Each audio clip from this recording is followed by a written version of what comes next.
এর আগে আমরা জেনেছিলাম অক্সিলিয়ারি ভার্বগুলো কি কি, তার মধ্যে সেই be verb, do verb, have verb এবং মোডাল ভার্ব যেগুলো পেয়েছিলাম সেগুলো সাবজেক্ট কোন কোনগুলোর পাশে বসে সেগুলো একটু জেনে নিই আমরা। প্রথমে বি ভার্ব অ্যাম ইজারের ক্ষেত্রে আমি বলি আয়ের পরে সবসময় অ্যাম বসে। এবার ইজটা কার কার পরে বসে? এগুলো হচ্ছে সিঙ্গুলার ফর্ম, যেগুলো হি,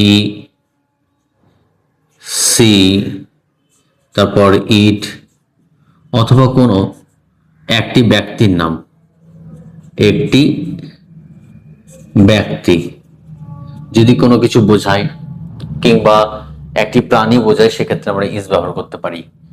এবং আর কোথায় বসে? এটা বহু বচনের ক্ষেত্রে বসে, অর্থাৎ দে,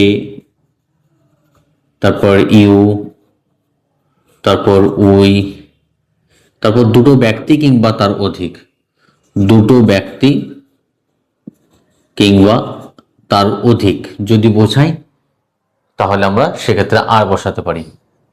এবার চলো একটু ওয়াজ ওয়ার্ডটা দেখে নিই। ওয়াজ বসে সিঙ্গুলারগুলোর ক্ষেত্রে একা, অর্থাৎ আয়ের পাশে ওয়াজ বসে, তারপর হি, সি, ইট। এবং কোনো ব্যক্তি যদি একা হয়, একটি ব্যক্তি, তাহলে সেক্ষেত্রে আমরা ওয়াজ বসাতে পারি, কিংবা কোনো প্রাণী যদি একটি হয় সেক্ষেত্রে আমরা ওয়াজ বসাতে পারি। এবার আমরা দেখে নিই ওয়্যার। ওয়্যারটা কোথায় বসে? উই, তারপর ইউ, তারপর দে, তারপর দুটি বা তার বেশি ব্যক্তির ক্ষেত্রে আমাদের ওয়্যারটা ব্যবহার হয়। এবার আমরা জেনে নিই হ্যাভ কোথায় বসে। হ্যাভ বসে আয়ের ক্ষেত্রে উই, ইউ, দে কিংবা দুটি বা তার বেশি, দুটি বা তার বেশি যদি বোঝায়। হ্যাজটা কোথায় বসে এটাও জেনে নিই। হি, সি, ইট অথবা একটি নাম। আচ্ছা, হ্যাড কোথায় বসে?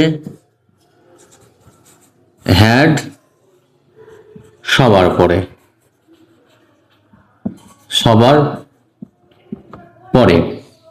শ্যাল উইল, শ্যাল বেশিরভাগ আই এবং উইয়ের পরে বসে, বাকি সবার পরে উইল বসে। কিন্তু ফিউচার টেন্সের ক্ষেত্রে শ্যাল উইলের কোনো বাধ্যবাধকতা নেই। তার জন্য সব সাবজেক্ট অর্থাৎ সব যতগুলো প্রোনাউন আছে সবার পরেই কিন্তু শ্যাল বা উইল বসানো যেতে পারে ফিউচারের ক্ষেত্রে। তারপর মোডাল যেগুলো রয়েছে ক্যান, কুড, উইল, উড, মে, মাইট, এই যতগুলো আছে সবগুলো কিন্তু যে কোনো সাবজেক্টের পরেই বসানো যেতে পারে, তাই ওগুলোর কোনো বাধ্যবাধকতা নেই। যেমন হ্যাড সবার পরে বসে, তেমন ক্যান সবার পরে বসে, কুড সবার পরে বসে, ঠিক আছে। যেমন স্যাল, এখানে স্যাল যতগুলো দেখেছেন সবার পরেই কিন্তু বসে, উইল সবার পরেই কিন্তু এখানে বসে, হ্যাডটাও যেমন বসে সবার পরে বলতে উই, ইউ, দুটি বা তার বেশি, দে একটি বা তার বেশি, আই, হি, সি, ইট সবার পরে হ্যাড যেমন বসে তেমন পরে সবার পরে ক্যান, কুড অর্থাৎ যতগুলো মডেল আছে সবগুলো কিন্তু বসে। এই ফর্মগুলো আমাদেরকে অবশ্যই জেনে রাখতে হবে কার কার পরে কোন কোন অক্সিলিয়ারি ভার্বগুলো ইউজ হয়, তাহলে আমাদের ইংরেজিগুলো অনেক সুবিধা হয়ে যাবে।